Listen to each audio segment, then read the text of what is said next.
விசாக நட்சத்திரம் துலாம் ராசியில் 3 பாதங்களும் விருச்சிக ராசியில் 1 பாதமும் இருக்கும். இந்த விசாக நட்சத்திரத்தில் பிறந்தவங்க பார்த்திங்கன்னா நீண்ட தேகம், அதாவது நீண்ட உடலமைப்பை கொண்டவர்கள், எதுலேயும் ஒரு நீதிமானாக இருப்பாங்க. தூங்குறதுல நல்ல நிறைய விருப்பம் இருக்கும். சொந்த பந்தங்களோட நல்ல பழகுவாங்க.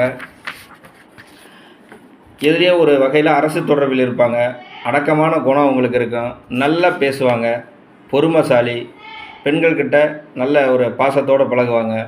தலை, மார்பு, இடுப்பு இதில் பார்த்திங்கன்னா அவங்களுக்கு மறு அதிகமாக இருக்கும். இந்த விசாக நட்சத்திரத்தில் பிறந்தவங்களுக்கு ஓரளவுக்கு நல்ல செல்வாக்குள்ள மனிதர்களாக இருப்பாங்க. வேதங்கள் அறியும். வேதங்கள் என்ன, 4 வேதங்கள் தெரிந்தவர்களாக இருப்பார்கள். வேதங்கள் தெரிஞ்ச ஒரு மனுஷன் அவங்க ஏதோ ஒரு வகையில் அவங்களுக்கு தெரிஞ்சிருக்கும். தெய்வ பக்தி அதிகமாக இருக்கும். நல்ல குணம் இருக்கும்.